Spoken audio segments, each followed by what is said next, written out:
when you have a case like this with the rational function, so you basically look at the degree of the denominator, okay, and you basically divide the numerator and denominator by that number. But since here we have a square root as well, so what we do is we take the highest power. So the highest power we have is x to the power of 6, and we have a square root over here, okay. And since we have a square root, so a square root can also be written as 1 over 2, right, half. And if you have something like this, for example, like x to the power of 4 and 4, so then you're supposed to multiply them, right? So then you're gonna get x to the power of 16. But so just like that, we're going to multiply them. So you get x to the power of 6 over 2 when you multiply these terms, and 6 over 2 is same as x to the power of 3 if you divide them, right? So then we get x to the power of 3. So that means we now have to so that means x to the power of 3 is equals to x to the power of 6 if the x value is greater than or equal to 0.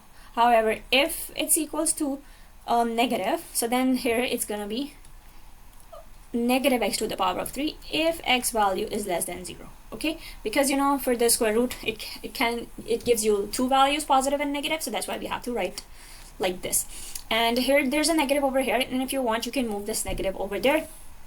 So if we go ahead and move this negative, so if we divide by -1 both sides, we get here a negative. Okay, so that's pretty much it that you have to do. So now you have to, so this is x greater than or equal to infinity, so limit as x approaches infinity of this given function. Okay, so for the positive infinity, you just have to divide it by x to the power of 3, the one that doesn't contain the square root, and the one that contains the square root, you're going to divide it by x to the power of 6.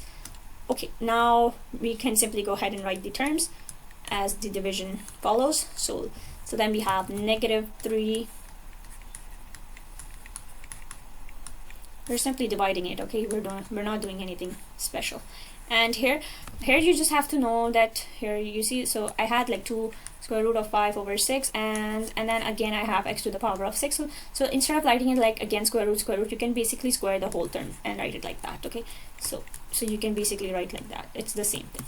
So that's what I'm doing over here. I'm just gonna put the square root all together. Okay, so again, so we're left with x to the power of 6, and then we have 4, 6 plus 2, 6. Okay, so now what do? Now we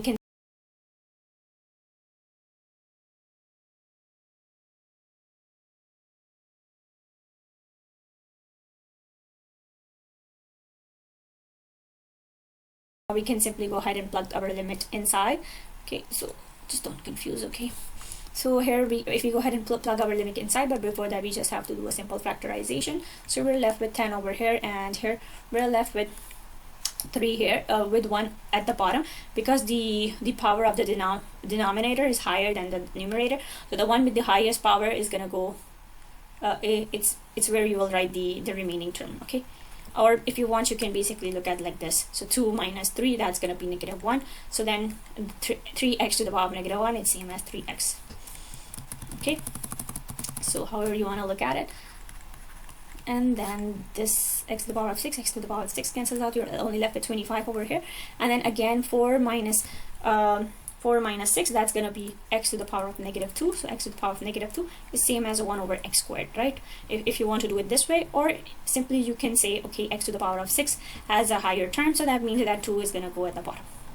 Okay, so now we have 2 to the power of 6. Now we can simply go ahead and plug our limit inside. So if we go ahead and plug our limit inside, so then this becomes 3 over infinity plus 8 over infinity. I'm writing 8 and infinity the same way.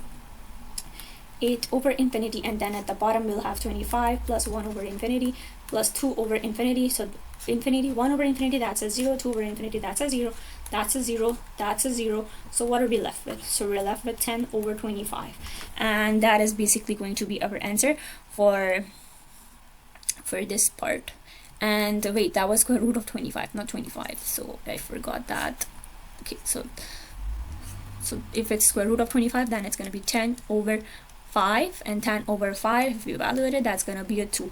So there's a horizontal asymptote at 2. Okay, and what about if you approach it from the negative infinity? Now let's go ahead and approach it the same thing with the negative infinity. So for the negative infinity part, we have is the same question over here.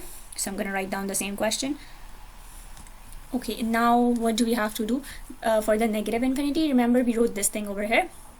So that was for positive infinity, and this is for negative infinity. Okay, so for the negative infinity, so negative infinity, what do we have to do? We're going to divide the term by this one. So you see, because this one has a numerator, the denominator has a square root, so we're going to divide the denominator by the negative and the numerator by the positive one. Okay, so the one that contains the square root is the one that we're going to divide the square root one, right? So negative x to the power of 6 and here x to the power of 3. So that's pretty much gonna give you the same thing if you solve it, right? But the only thing that is going to change is only the sign of it. Okay, so if you want, you can go ahead and solve it yourself, because it's pretty much the same thing, only the negative sign is gonna stay over there, so your answer should be -2 if you evaluate it. Okay, so you can pretty much say that the horizontal asymptote exists at x equals to 2 and at x equals to -2. So that's it for today's video. I hope you find this helpful, and that was it. Thanks for watching. Bye.